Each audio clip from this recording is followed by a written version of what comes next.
You are now entering the Queen's Quarters. We are powerful, strong, and rulers in our own right. There's a queen in you, there's a queen in me. Every woman is a queen.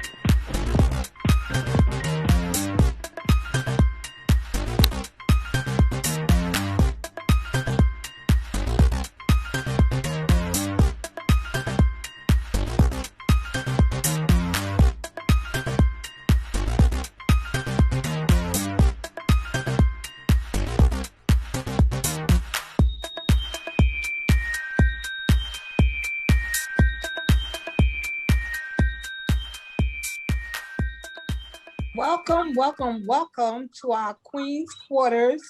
We're so glad to have you come on today. And we'd like to welcome our special guests. But before we go on, we're going to start in our usual manner. We're going to start with our introduction and next followed by our tea time with Queen T. So we're going to start with me. My name is Queen Emma, and I am representing the 60s Club. Hello, everyone. I am Queen T, representing the 50s Club. Hi, I'm Queen Ty. I'm representing the 50s Club. Hello, everyone. I am Queen Tens, and I'm representing the 40s Club. Hello, everyone. Queen Jock, representing the 40s. Hey, everybody. Queen Lady B, representing the late 30s. I'd like to take this opportunity to introduce our guest, Queen Cookie. Go ahead, Queen Cookie. I'm sorry. Hello, everyone. I'm representing the 50s Club. All right. Now we're going to have tea time with Queen T. It is tea time with Queen T. And today we're going to have chai tea. Now, chai tea can boost your energy. However, it has a high amount of caffeine. It aids with your digestive system. It regulates cholesterol, and it relieves stomach pain and nausea. So go get yourself some chai tea and join Queen's Quarters. Let's see what's going on today. Thank you, Queen T. Thank you. We're discussing a very sensitive topic today. Today, our topic is on addiction. And there are several different types of addiction. To start off, what we're going to do is we're going to start off just discussing what addiction is. And addiction is a psychological and physical inability to stop consuming a chemical, drug, activity, or substance, even though it causes psychological and physical harm. So there are all different kinds of addictions that can be addressed. You have drug addictions, which includes alcohol, because alcohol is considered a drug. You have shopping addictions. You have just various types of addiction. And what we want to focus on today is not only addictive behavior, we want to discuss some things that we can identify to help us and our audience recognize behaviors associated with addiction. We have anybody that'd like to start out? I'll start out. I'm gonna start out by saying I'm Chiffon, aka better known as Cookie, and I'm a native Norca, born and raised by a phenomenal woman. Okay, my mom, Sheila, and just going back on my like, you know, my addiction, how I got, I would like to start with how I got started and, you know, go from there a little. So I was born and raised in the project and never missed a meal, never, you know, never was neglected, never were, you know, just physically abused by my parents. And then they separated, and when they separated, they, you know, they persons that they were with never abused us. And you know, growing up in the projects is always fast. You know, you learn things quicker than say someone in the suburbs back then in my era. Okay, so I'm gonna go there. And then growing up, I was I think I was introduced when I was like 7 or 8 years old, not to you, but just to see it. and seeing it, I always wondered.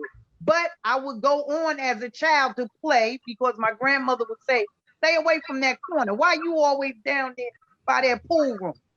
You know, and all my cousins and us, we'd be playing, and I would always be drawn to the pool room and just looking at the old addicts out there with the big hands and, you know, just going down and never falling and stuff like that. So I think it started right there, guys. But then to go into my young young teenage life, that's where it started. I was introduced by an older person from the project, and you know, she asked me and her sister, no names to be mentioned, me and her sister, did y'all want to indulge, you know? So we was like, we looked at each other, and I'll never forget it. And we said to each other, okay. So she said, I'm not gonna give you a dose that I'm gonna take, but I'm gonna give y'all half.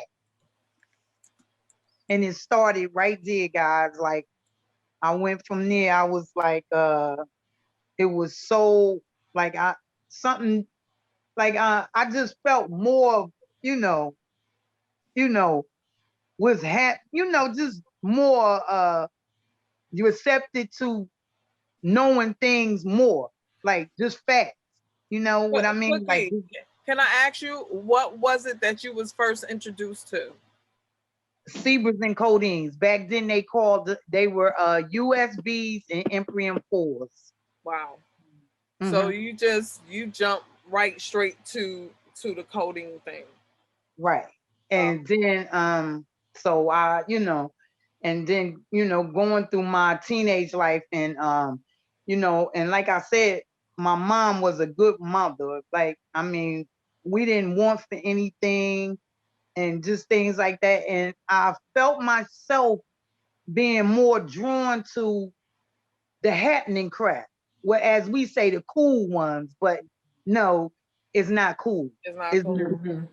And you know, the squares, I didn't want to be no longer bothered with. Like, I didn't even want to hang with the ones that was my age. I wanted to hang with the older crowd, you know, going to Sonny Oliver's and Zanzibar. This is what I wanted to do. On school nights, sneaking and just making it in the house to jump in the bed and take my shoes off and get under the cover like I've been there all night and things like that. And like I said, it progressed after, you know, the years of, you know, taking the barbiturates. It became, now I'm introduced to something else, which were, you know, at that time they was calling it freebase, but then when they, you know, what they call it, watered it down, it became crack. Okay. So freebase was for the big time, you know, and then the epidemic went to where it just went like weeds out in the grass, like just coming up, and then it went to the crack cocaine, and that's when it took a toll to where as though I'm not staying home no longer. My mother coming looking for me or sending family members looking for me. And how old were you around that time? Okay, when I started, I say I was 15 going on 16 with the barbiturates, which is the pills. And from 17, 18, 19 on out, it was the cocaine, and then it went to the heroin, you know. Well, you know what happens is psychologically and medically, your body is chasing that first high. That's technically what it is that happens. And I never got that first high. You never get that first high, but what happens when people start using, they don't understand that you'll never feel that again. So what happens is you start looking for it over and over, and you start using stronger and stronger drugs and more often, seeking that first feeling that your brain felt when it originally took that first dose. And that's how addiction gets started, is that you're seeking that first high. You're seeking that first high. And that's what they call chasing. Yes. You chasing. Queen, And I'm sorry to interrupt. Queen Cookie, I just like to add a little something to that. I like the fact that you brought out about your family dynamics because you had a great mom and it was your curiosity and your environment that played a part in your beginning of using drugs. And it just goes to show, and it tells a lot of parents, it's not what you do. Because a lot of times we as parents, we blame ourselves like, where did I go wrong? And so I think that's so important because now we understand some things is you just can't control. They're out of your control as a parent. right. And one more thing I would like to add, it wasn't my upbringing, it was my choices. Like, Exactly. see, that's what people don't want to take their ownership, because I could have easily, which I did, I believe in my addiction, blamed everyone else except me, Yeah. but it was my choices and I didn't have to say yes. At that moment, when I first was introduced with the barbiturates, I had a choice to say. And you know what, guys? All of that ran through my brain at that moment, like, oh, your mother gonna kill you, girl. Why is you? But I just wanted to be cool. I just wanted to be. You wanted to fit in. In the in crowd. Yeah, like a lot of children, like most children. It was, I'm not gonna say more so peer pressure, but it was just I just wanted to be known now, like when you coming up and you come through the project, the older boys don't notice you till you start doing, little things like you're older. So I guess I wanted to be noticed more so. Right. And so then I really took myself through stuff, guys, that when I really looked at it, and took it for the face value, it was me. It was all on me. Like, because for one, the drugs can't walk to you. You have to walk to it. Exactly. Right? The drugs can't say, come on, take me. No, you say to yourself, I want that. I want it, and I just kept chasing. And I had a great guy that was in my life. And he wanted me to get myself together and he asked me to leave and come with him to Philly.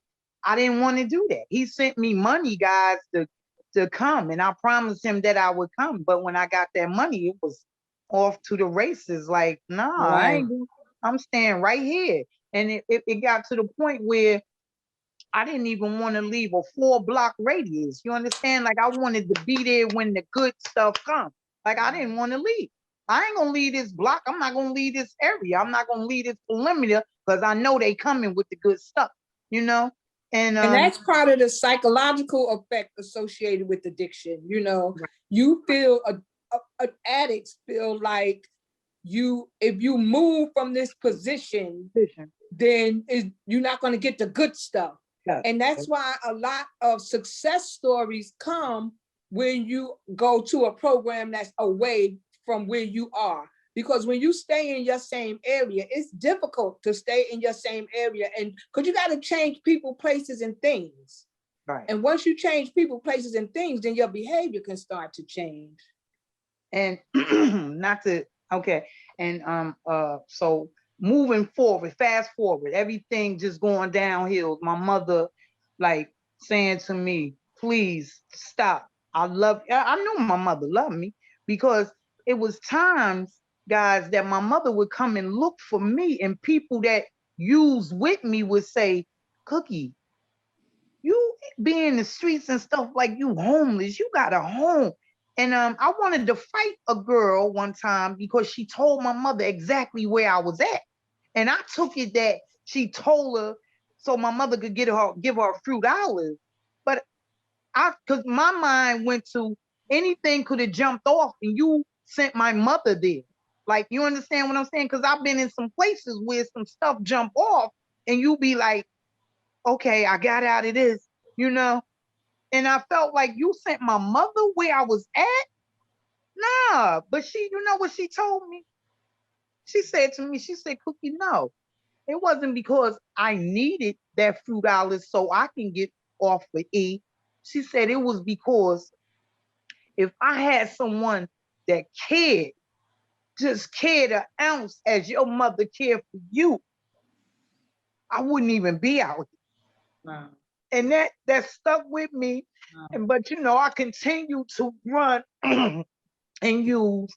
And then I ran into an officer that every time she said she seen me on her beat, she was gonna lock me up.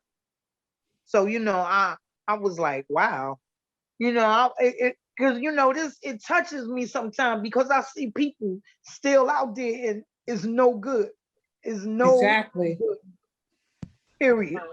Cookie, you can see that, you can see God watching out for you in the midst Yes. of the whole time you was out there. Yes. Right? Mhm. Like it's amazing. It's amazing how, people try to forget their past, or people try to forget where they came from or the trials that they went through. But everything that you went through, the gutter to the palace, everything you went through, it's God's hand. You can On see your his life. hand crafted on you and protecting you every step of the way. Just like you said, Queen Cookie, it was people out there that you was running with that right now today are dead. They're gone. They're not here. They're not here to tell the story. They're not here to testify to anything. They're gone. But I thank God the day that I met you, when you was able just to be able to be free and tell your story, because it's so many people out here. It's functioning addicts that go to work every day. I'm talking functional. Heroin, I mean, on the pills, opioids, the addiction crisis that's right now is insane. Okay. And we're talking about medical things that you get from a surgery, like things that you get to help you during pain medication and surgery. People out here buying medication off of people that done had surgery and all this other stuff so that they can get high off of those opioids, Oxycontin, Percocets, all of that stuff. Now the addiction is real. So we need people like you, Cookie, telling a story. With my addiction, when I had one, was marijuana. I started marijuana in college. It wasn't a high school thing for me, but it was college, and I never in my life thought that I would be, when I tell you breakfast, lunch, and dinner, I didn't want nothing else. I was barely eating. I would wake up smoking. When I had to take a test, when I had to do my final exams, I'm smoking. Because to me, in my head, I'm like, yo, I got clarity. I can think clearer. You know what I'm saying? And I'm telling, right. And it's like the things that you tell yourself, and like it literally took me into, I'm 44. It took me into early 30s to stop. Like listen, we all got our things, and that was my vice. You hear me? That was my vice. It really was, So Cookie, I thank God for you. I thank God the day that I met you. I'm so grateful that you're on now. I mean, it was some stuff that you was telling me when you was in the abandoned houses and describing certain situations. And I was like, wait, break that down for me. How that go? Because, growing in different areas and growing up, I didn't see that. So I once again, I still want you to continue. I want to give you a moment to regroup and everything, but please continue, like especially tell us, like, in around the way where we were when them young women is in prostitution, how many times you went out there trying to get them from selling a body, because you've been there, done that. If you want to dive into a little bit of that, or however you want to get there, I want to kind of give you a minute. Wait a minute, Cookie, before you even get into that, I just wanted to let you know that it not only happened in the project, it Absolutely happened in other areas, because as I was growing up, I was also introduced, but I wasn't, you jumped straight to it, but I was introduced to cocaine at a young age. And a lot of people don't know this story. God releases me to tell the story whenever he feels that it will help somebody. But I was introduced through a boyfriend to that. And I was in high school. And at that particular time, you didn't have to pay. This is how the enemy works. You know, he's gonna give you something for free. You didn't have to pay for it. He's gonna introduce you to it. Your first one always free. Right. So we had people on the block, you know, dealing with it. I was introduced and free, on the block free. It was in high school free. Like, and I went to a Catholic school. When I went to a Catholic school, they were coming to the school with suitcases full of drugs. So this is just something, and it's like you said, you want to fit in, you know, you want to be in the in crowd or whatever. And back then, you know, because I'm in my 50s, back then it was more like a recreational. Right. So it wasn't nothing that was considered a hard drug back then, because everybody was doing it back then. And mainly on the weekends, you know. Right. And then you feel like after the weekend you back to functioning, you know, and that's where you have the people that are functional addicts. And that I wasn't a functional addict. I was the one that, how would you say, I got caught out there. Like I was, you know, like I was in the grips of it. I was in the belly of the beast, you know. And by the grace of God, it was this officer, like I said, on every time she seen me, or if I'm walking and she coming on the block, she gonna pull me over. Sometimes she'll go past a man, somebody just made a sale, selling drugs, and come to me. And I'll be like, well, what is going on here? Why is you bothering me? She said, because didn't I tell you every time I see you on my beat, I'm gonna lock you up? And I said, but why? Why are you bothering me like this, officer? She said, because until you see what I see in you, I'm gonna lock you up every time I see you. That was a blessing. Had no understanding, guys, had no understanding. It got so to the point where every time she locked me up, she would take me to my mother's door and say, Miss Jones, she'd get out the car, have me in their handcuffs, and she'd say, Miss Jones, she'd ring the bell, Miss Jones, I have your daughter, I'm taking her down. And you know, she said, and they had made a little joke out of it, because you know, when you out there, you carry little things, your little essential things. I thought I was I would carry my soap and wash rags and stuff like that. I have everything in my little pocketbook. She'd say, I'm not tallying that on no, on the on your report. I'm not gonna log all of that in what you have in there. She would take my belongings to my mother, and my mother would look out the door and say, thank you. Now I know where she is. You know, like that was crazy. Your own mother saying thank you. Yeah. And do you know where she is now? Do you know where the lady is now, the officer? Kareem, and listen, guys, I just found one of my complaint sheets, and her name is right there. Right there. And let me tell you, when I got now moving forward to all the losses and everything I done out there in the streets, and everything wasn't pretty, you know. And it was times where I would ask God, just help me get one more and I'll stop. Wow, how crazy is that? Yeah. I'm not even asking him for my life. I'm asking him for just help me find one more and I'll stop. Crazy, right?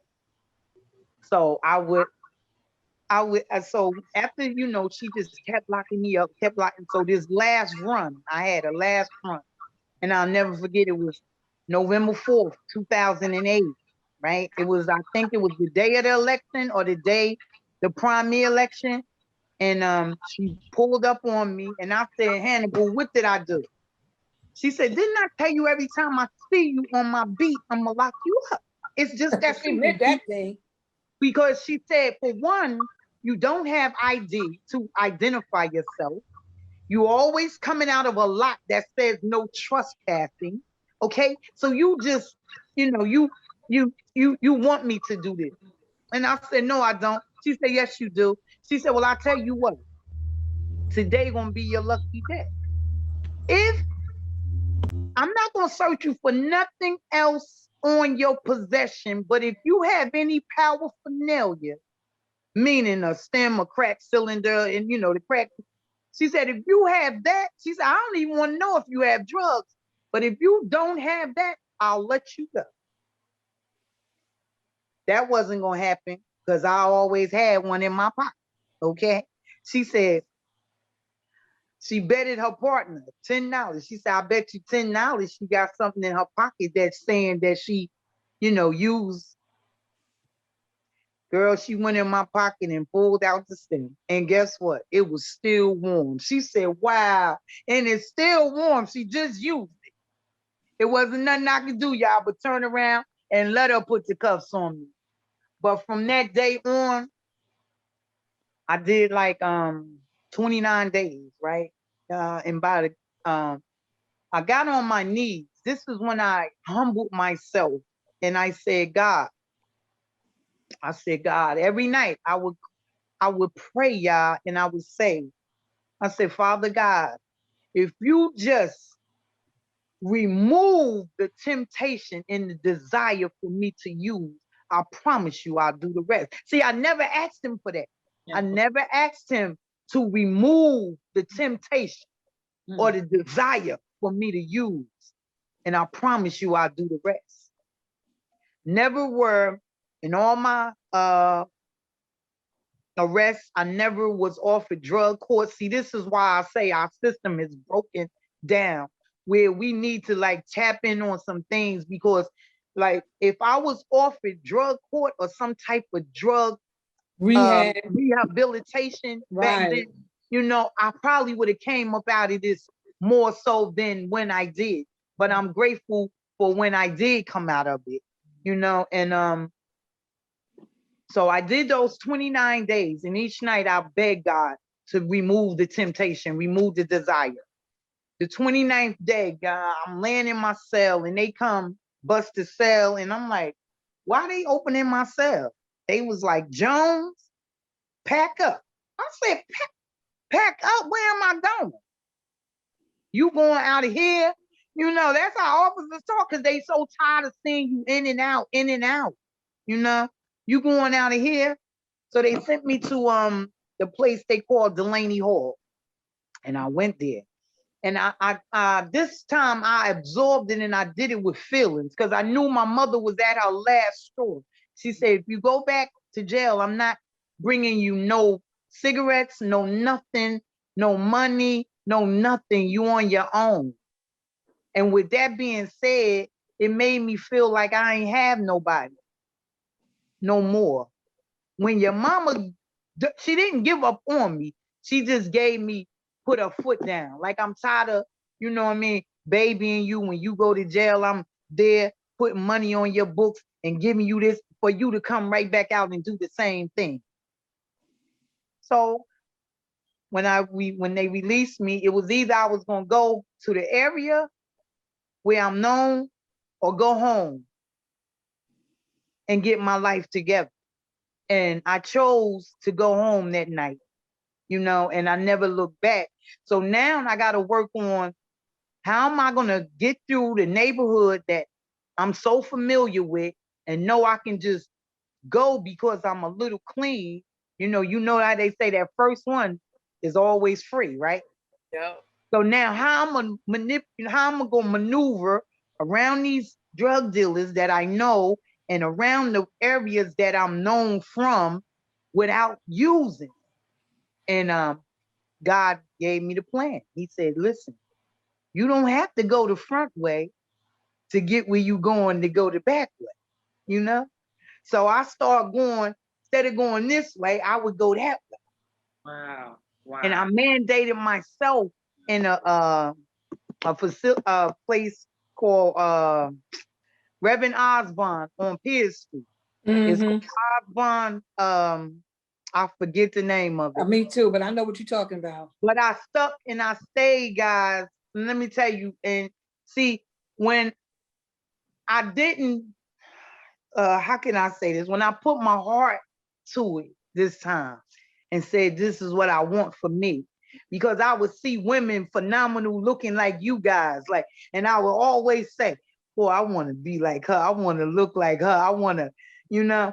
And with that being said, I went there. I went to the, you know, the I'm gonna show you guys the my certificates, and I felt proud. I was proud because I did something. I did something, guys. I did something, and I received my, you know, my completion. Yes. Awesome, awesome. I did it, guys. I did it. I did it. I said, I'm gonna do this. I'm gonna do this with a feeling. Like I did it with a feeling using. I'm gonna do it with a feeling to stop using. That's right. But let Yes. me interject something right quick. You know why you were not offered drug court and things like that?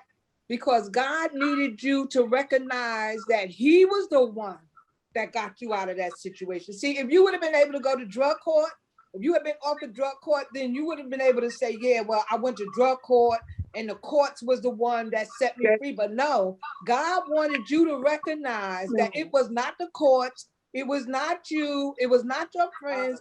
He was the one that was able to step in and show you if you really meant it from the bottom of your heart. Because the Bible says you have to ask with sincerity. You understand what I'm saying? And God wanted you to be, He knew you would come to Him eventually, because God knows everything. And He knew you would come to Him when you got it, when you had enough, because He's not going to force you to stop. He's not Come gonna on force now, you to Queen stop. Emma. But He's going to allow you. You better tell it. Had enough, where you don't have nobody else to turn to but God. Because like you said, your mother still loved you. She loved you, but she had enough. And you can't blame your mother. But God knew eventually you wouldn't have nobody to turn to but Him. If you would have went to drug court, you would have been able to say, I went to drug court got me clean. Drug court didn't get you clean. Right now, your testimony is God did it. Yeah. And so we want to thank you. We want to applaud you. Yes. For being able to have that testimony. And that's one thing that I don't, and I'm not taking away from any of the drug courses that are out there. Right. But what I don't like about it is that they get you to admit that they say, well, hi, my name is such and such, and I am an addict. Now, like you, God released me in 93. I felt as though, and I was one of the functional, I had a job, 9 to 5, going every single day, but I was functional, and I won't say an addict, because I always said no man-made substance is going to control me. So I've always had that in my mind that that was never going to happen. But all at the same time, life and death is in the power of the tongue. Amen. And if you admit something, then that's what it's going to be. Right. And God, if you just like Queen Emma said, God will release you when you call out to Him, and that's exactly what you did, and I did the same thing. Now, and they say also, if you go around the same people over and over again, that it can be a chance that you can go back, and that kind of do happen, because the enemy knows what you like, and the enemy knows how to get to you.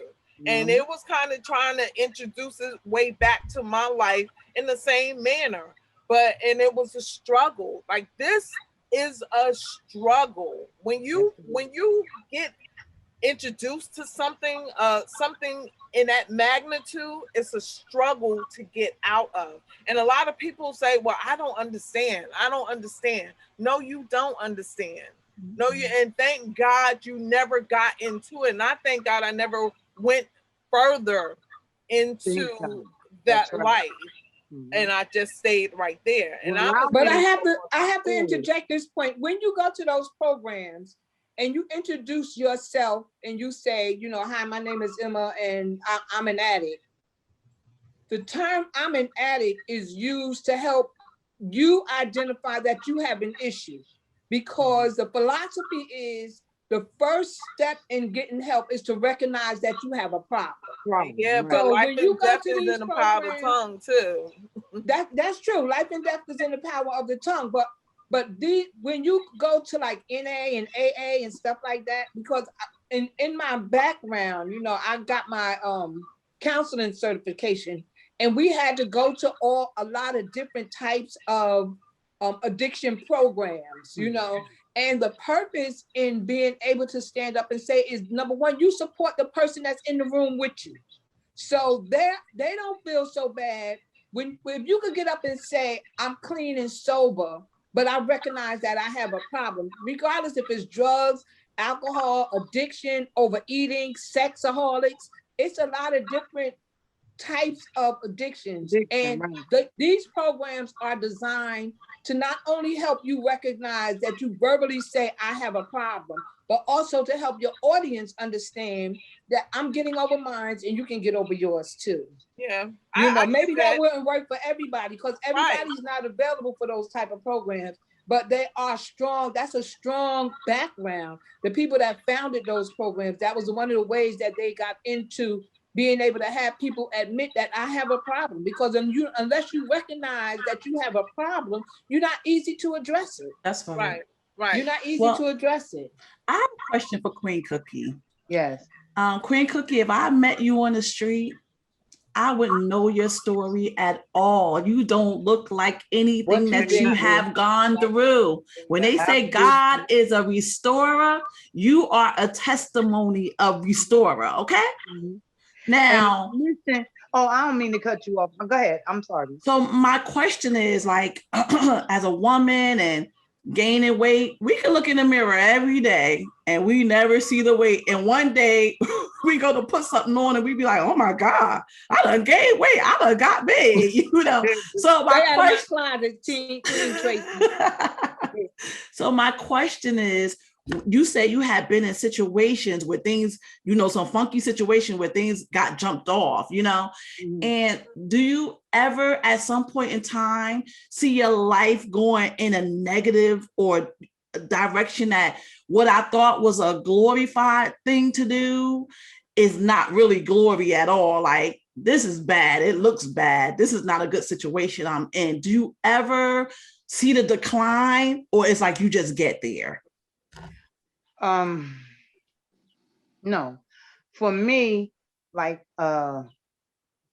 when I see things that I want to do and I need to do, or I should do, I just do it. And I'm kind of confused. What was the question again? Like, when you, like you said, you ended up, you had a place to sleep. You had a roof over your head. Your mom was there for you.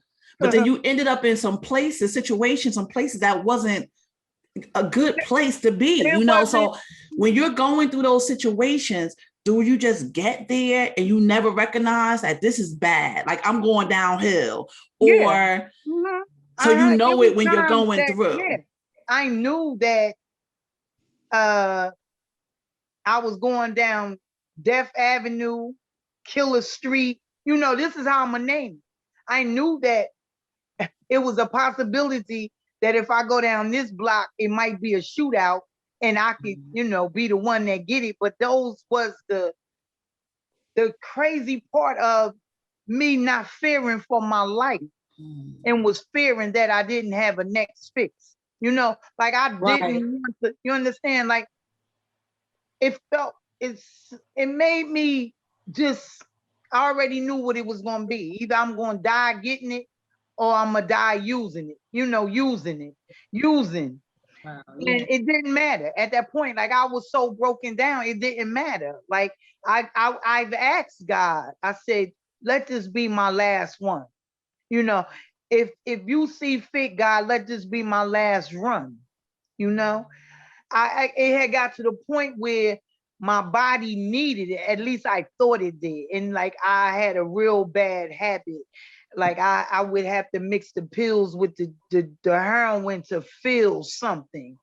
And I kicked real bad. Like but see, the grace part about it, and I could pat myself on the back, I didn't want no substance. I didn't want no like if I did the heroin, I didn't want to use the meth. Like I was done completely. Because you can switch from one addiction to another. That's true. You can fancy it up legally, and and still be in the midst of it. You understand what I'm saying? Mhm. Like, I don't approve of the meth clinic when they don't help people to get off it. It's to Right. continue you using. You understand what I'm saying? Right. Like, you go in and they ask you what you use and how many of this and how many of that, and then they give you a doses of the meth that have you out of it. I see people, they take money out their pocket to hand it to the cashier and they fall asleep and don't even know what happened till you wake them up. Like, why would you want to come out of using drugs And go. that To had you use a different one. Yeah. to a different one? So I Mhm. went straight cold turkey, guys. Like, I went through the withdrawals, the sweats, the just the irritable, just the everything. And like the doctor told me, it was going to take like 7 to 10 years for my body just to recuperate. You Mhm. understand?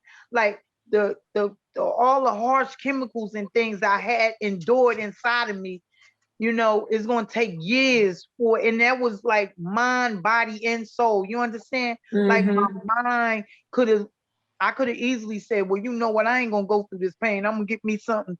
No, I wanted to do this. I wanted it done with. Like, I just wanted to be Cookie. Free. Yeah. Like, I just Yeah. wanted to be her again. Yeah. And the sad part about it is when you go through withdrawal symptoms and withdrawal situations, if you, not you, Cookie, but when people start to use again, they don't start like back at a nickel bag.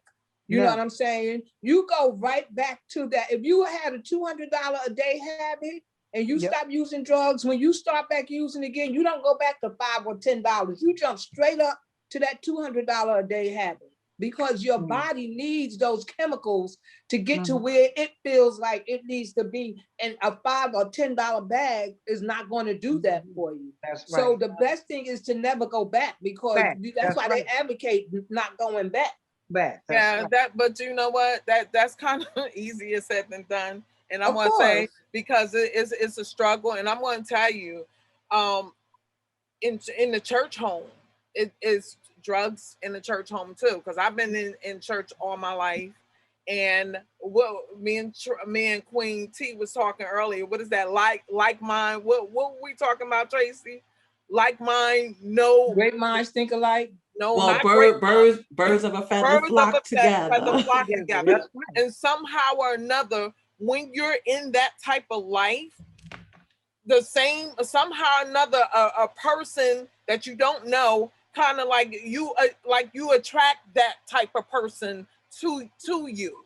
Somehow or another, I don't even know how that is, but it always happened for me. But all at the same time in church, I've attracted that same crowd to me as well. So I just want to let you know that that's just not out in the street anywhere. It's everywhere. That's right. That's everywhere. And it's a struggle that people have to deal with everywhere.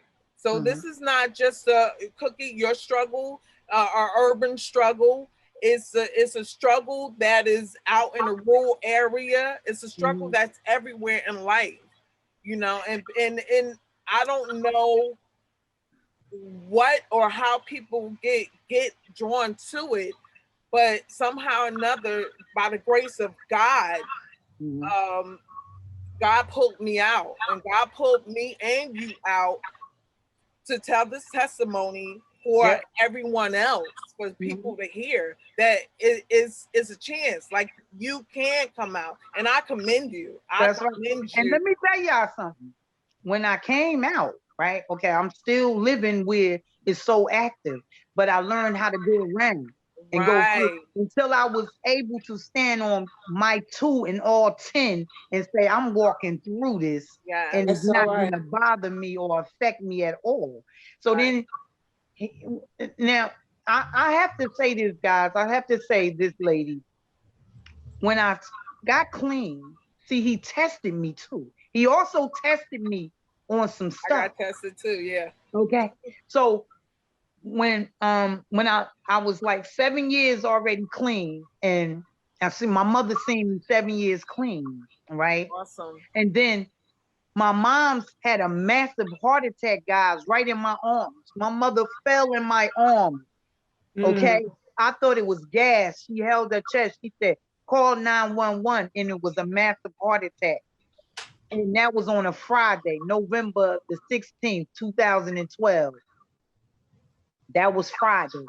Sunday, November the 18th, 2012, my grandmother died. So if anybody wanted to go back and say, F it, Yes. I'm going back because this Right. is, I'm hurt. Yeah. Mhm. But I would have been more hurt if I had a not showed up for my mom when she did a lot of rest. Because if I had to use, I wouldn't have probably went to my mother. I couldn't have stomached. You understand? Right. And then to lose my grandmother Sunday, I go to sleep after crying all night Friday, wake up Saturday to try to gather myself. And then Sunday, I get a phone call, your grandmother just died. I had all the right. I feel like I had the right if I wanted to use, but that wasn't my desire no more. Thank God. Awesome. And with that being said, he tested me a few times. He moved me to a rural area where it was right there. Like, and I could have easily snuck me something or sneak something. Won't nobody know because I'm here on my own and I'm doing this and I'm doing that. And I still told the devil, you're a liar. That's right. And you're going to continue to be a liar. You're going to always be behind me because this is not why I'm here. I'm here to give my testimony. And hopefully, if I'm in a room of 500 people and I don't reach 500, if I reach one, Always see that. that's right. my job for that day. You That's understand? right. That's it. my job for the day. If I just reach one. And with that being said, guys, I was in an area where the girls was prostituting and been there, done that. And I see them and I constantly would just grab young ladies and say, let me give you a hug for the day. If ain't nobody tell you they love you, I love you just for today. Like you're a queen. I always let them know you're a queen. And men, you're a king. You better than this. But I would like to be able to have a platform where I just bring people in and let them know it's better on the other side. It's going to be not as hard as you think it is if you put one foot forward. Because if I kept walking backwards, I would never see what was in front of me. And I would continue walking backwards all the time.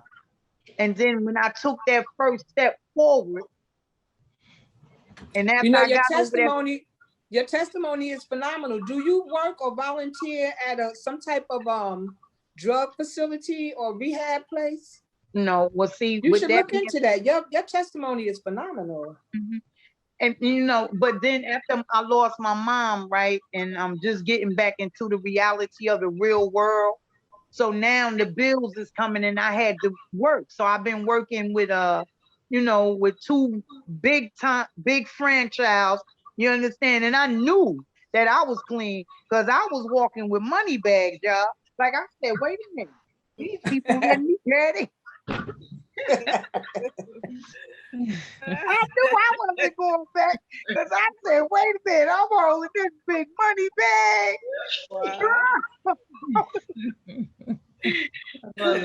Love it. That is awesome. But that was the hype of it is for me, just for today. I'm clean and I'm serene. You understand? Yeah. And I'm able to just embrace it and let someone else know that you don't have to do it. You don't have to do it. And that's, is a cripple and is a crutch. And it's a setup too, y'all, with these meth clinics and these, these places. Is always a setup and a failure for my color skin. You understand? That's right. It was introduced in our neighborhood, like the late 60s, early 70s, and it started breaking. That's when the families start breaking up and like I said, My father wasn't there no longer. So we would be at our grandmother's house only because my mother was a working woman. Yeah. But Mhm. my grandmother couldn't keep her eyes on all her grandchildren. And I got familiar with it at an early age. I started looking at these people and I was curious then, not even realizing it. But when I look back, I was introduced when I was like 7, not to use, but just to see it. It amazed me. I was like, wow, what are they doing? You know? And like I said, I would love to go into facilities. I used to when I first, I would go like to Talbot Hall and places like that, but then I had to work.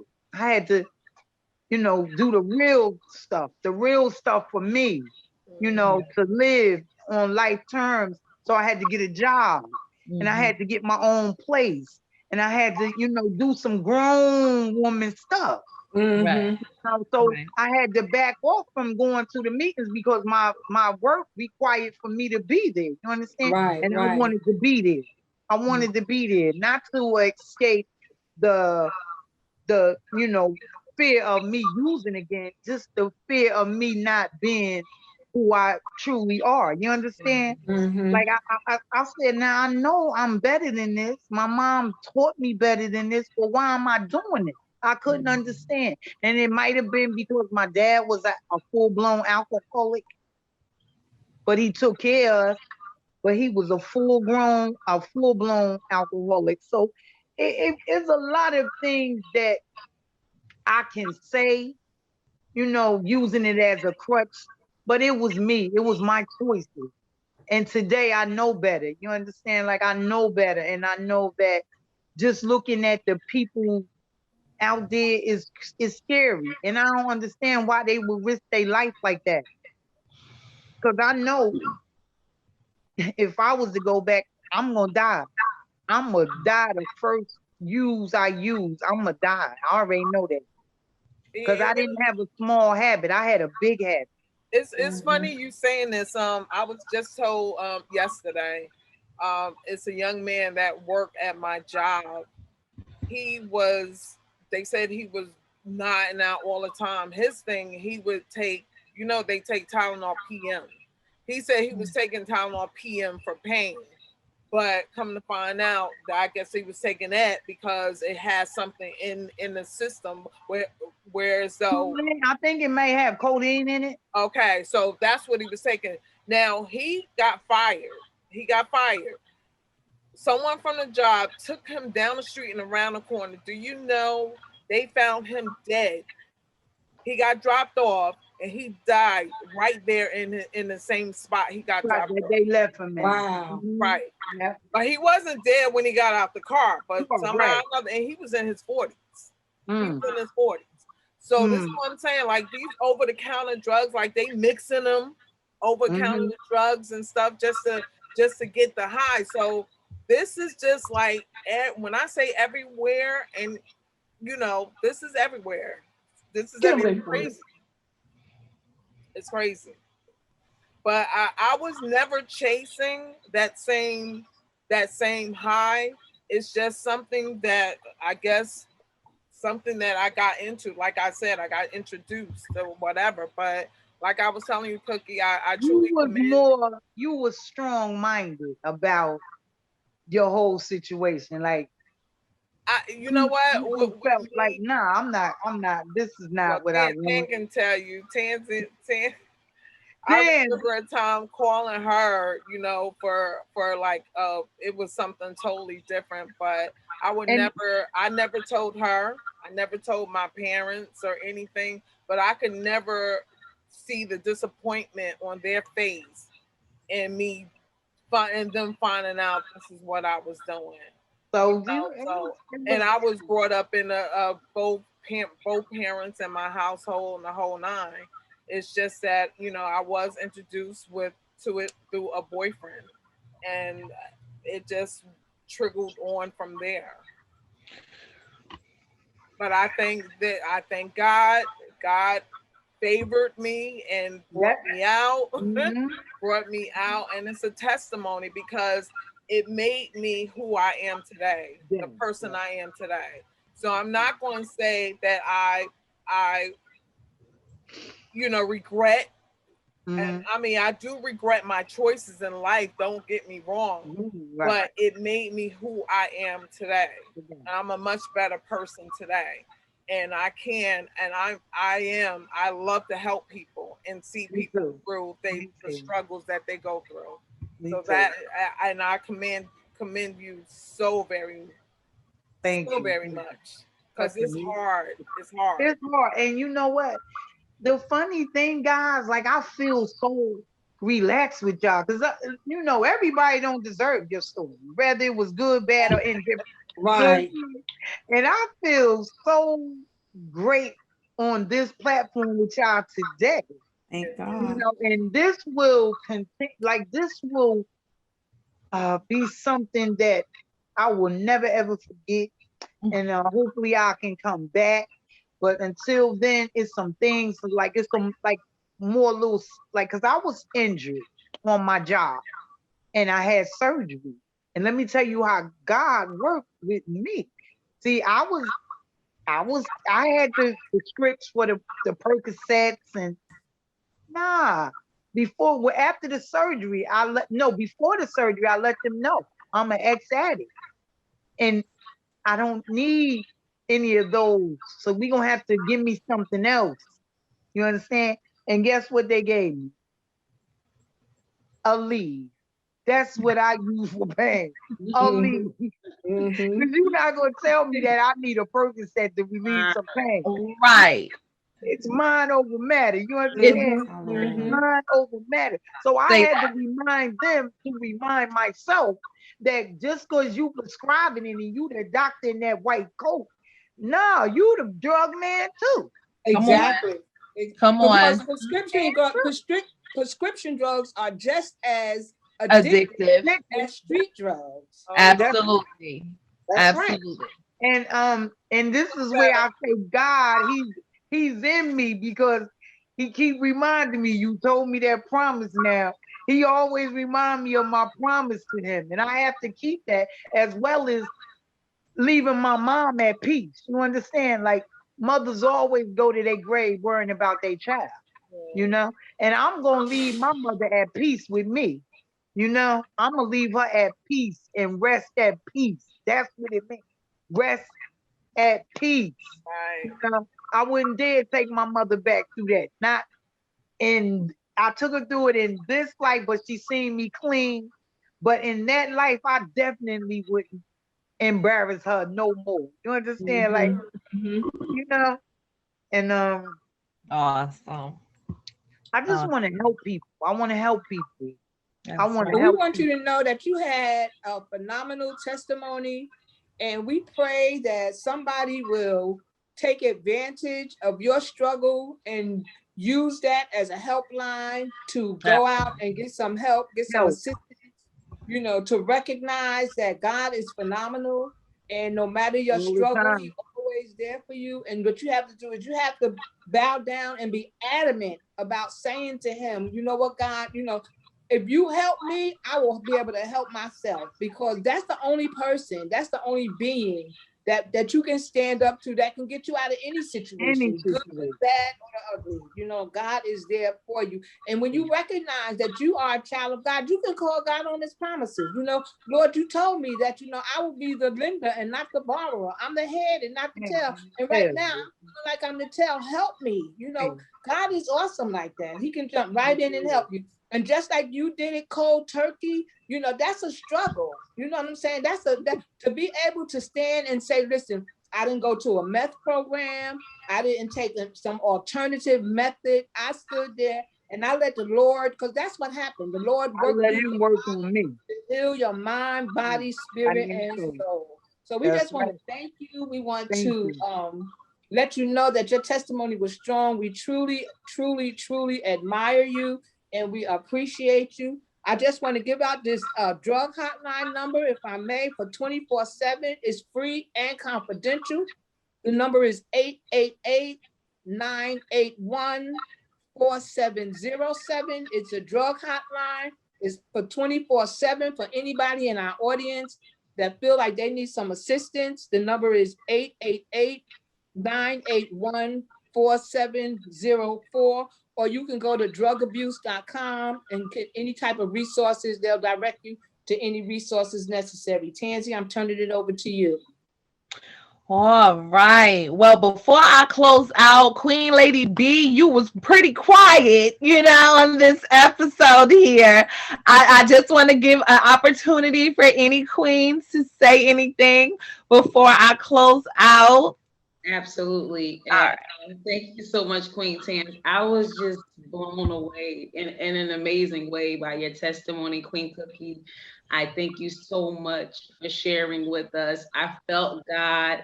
I see your freedom. And you said so many powerful things. It was so many great things you highlighted. I'm just listening and taking it all in.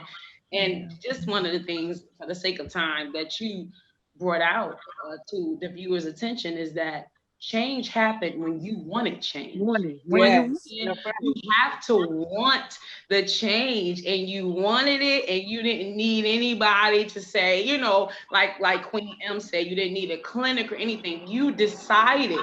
You made a conscious decision because we pray. We may all know of someone who suffers from substance abuse, right? And you pray for them until you for years, and you don't see any change. But the person yes, God is powerful. I'm not taking that away from him, but you have to want it. Yes, you wanted it, and you got it, and you did it. And you just thank you guys. That's why I was quiet. I was just sitting over here eating it all up. Thank you for your transparency, and just also, like Queen T said earlier, it's just great to know that you highlighted that you weren't from a broken home. You had a great mom, and she did what she had to do, because that's the first thing we say. Oh, probably was trouble at home, but awesome testimony. Not at all. Even with my mom and dad separated, I still had the balance of both of them in my life. Right. Like my dad didn't leave us astray. Right. And his family, even on his side of the family, I was just like I was supposed to be a princess, because people say, when they say to me, "What is your name?" and I say Chiffon, they be like, "Chiffon? Where that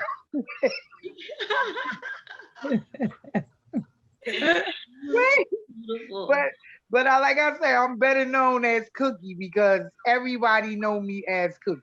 Right. So right. Thank you. And one more thing you said, and I'll pass it back over to Tans. When your mom had her heart attack and when your grandmother died, most people use pain and will run to that. You know what I mean? Just for a moment, just to feel better. But even you stood your ground and you held on to God and His promise for your life. Thank you. Thank you. Thank you. Thank you. Thank you. Thank you, Queen. Absolutely. I love it. I love it. Go ahead, Queen Tans, I have a final comment. And Queen Cookie, while you was talking, my spirit was just moving. And I felt it. Let me tell you something. You are what the church looked like. The church is in us. Those that have the heart to go out and reach other people. And it's people like you, that people with the fancy hats and the nice clothes don't expect. But you are the church. And and something that you said to me just stuck out with the police officer. Those of us that, we go to work every day, but we walk around and we have discernment. We need to learn we're not just there to do that physical job. We're there to use that discernment that God gives us, because it may be somebody in your midst that needs some help but you're so tuned out. You're not paying attention. So we have to learn to be always listening to God and use that discernment that He gives us to help somebody else. So thank you for your testimony. Beautiful. Thank you. Oh, go ahead, Queen Ta. Say something? Yeah, go ahead. Oh, Queen Jock, you wanted to say something? No, just that she blessed me as well. And I just enjoyed, out of everything you said, what I enjoyed most was when you said, I asked God to remove the temptation. And that's when it was removed. When you asked Him to remove the temptation, that really stuck out to me. Because sometimes that's what we say, we want to be free, but we forget to ask God to remove the taste and the temptation from our lives. And that's when you get free. So I really enjoyed that part. So God bless you, and God bless you in your future. And you are blessed. You are definitely Thank blessed, you, and guys. Thank you, you will ladies. be a blessing to Thank uh you. to anyone that's listening on today that needs to be free, and you can help them with the steps on how to get free. So God bless you. Thank Yeah. you. God bless you too. I just want to say, I just want to encourage you, Cookie. We're overcome by our testimony. Mm-hmm. Just wanted to let you know that thank you for sharing your story. It's been a blessing to me as well. And I thank you. And I truly believe that this is not the end for you. That your testimony is gonna go out there, and you're gonna be able to testify and do what you like to do and share your That's story right. and help And others. like I said, if I can't move 1,000, if I can just move one, that's the Exactly. blessing for me, you know. So, with that being said, God, you ladies, queens that you are, I am so blessed to be here today, and I'm blessed that you had me on here to give my testimony, because sometimes I just want to. Sometimes I just feel like something like God, you like God move me. Like which direction you want me to go. And guess what? It don't have to be that I have to be on a platform. I went out here today and I seen some people when I let them know, and they was like, is that Cookie? And one girl, she was like, is that Cookie? And I was like, yes, it is. And I said her name, and she was like, oh my God. So she told me, take my number. She said, take my number because I need someone like you to feed me. I need someone like you to motivate me. I need someone. I said, but you got to want it. It ain't so much. I could talk to you till I'm blue in my face. You understand?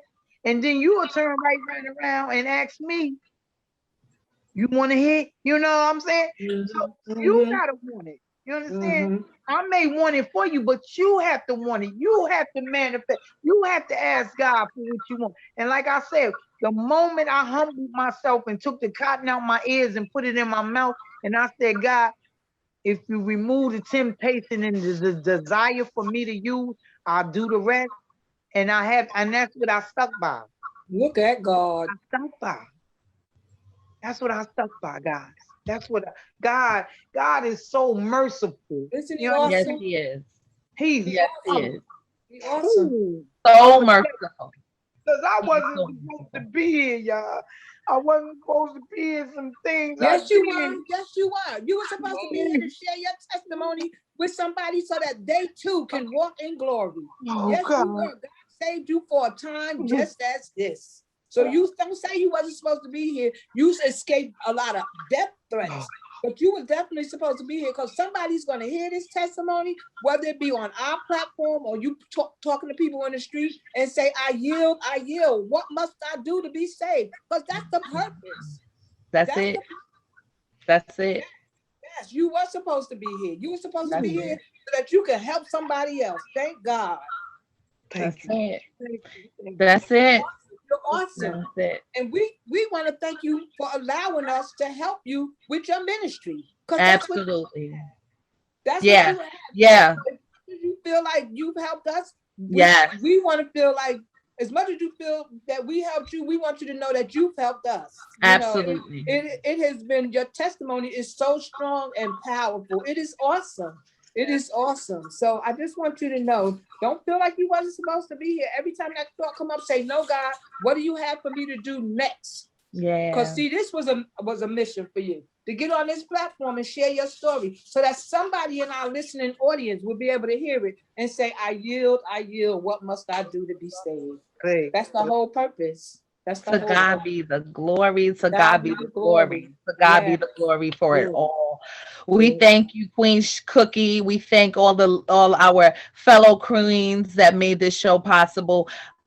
Queen Cookie, we just thank you for your mind. It's a mental thing. Even Queen Thais, thank you for your transparency. Thank you for your testimony, because it's the power of the mind, your mentals. If you can make up in your mind that I want to be better, that I want to do better, ask God to help you. All my queens and my kings out there that is struggling, whatever you're struggling with, God can handle it. Let me tell you, there's nothing too hard for our God. God can handle it all.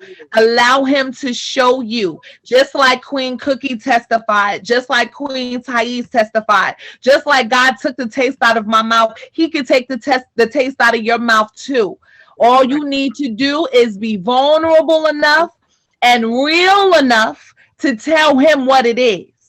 God, ain't no reason to hide, ain't no reason to try to be shameful, because God created you in all of your ratchetness. God created you in all of your filth. God created you in everything that you are. There is nothing that you can do that'll make God turn his face and his nose. That's right. So every queen and every king out there, I don't care how ratchet you feel, I don't care how dirty you feel, I don't care how not worthy you feel. Let me tell you something. God is here for you. You hear me? He is here for you. And don't let nobody tell you different. He loves you no matter what. He loves you. He is married to the backslider, and everybody that you see before you have definitely been a backslider, starting with me. Huh? So we don't got no heaven or hell to put you in. That's right. Pray. That's right. And God will turn it around. We thank you so much for being a part. Yes, thank you so much for being a part of this Queenz Quarters experience. And always remember that there is a king and a queen in you. And we can't wait to hear your testimony and what God bring you through. To God be all the glory for everything that he has done, will continue to do, and will do in the future. Because God is not a God that will ever fail us, but he is a God that will make every promise that he said that he will do. It's going to come to pass. So we thank you. Come again with us next Wednesday on this Queen Quarters episode. We got a new topic for you, and we can't wait to see you next Wednesday. Queen Quarters loves you guys. Thank you so much, every king and queen out there. Thank you. God bless. Thank you.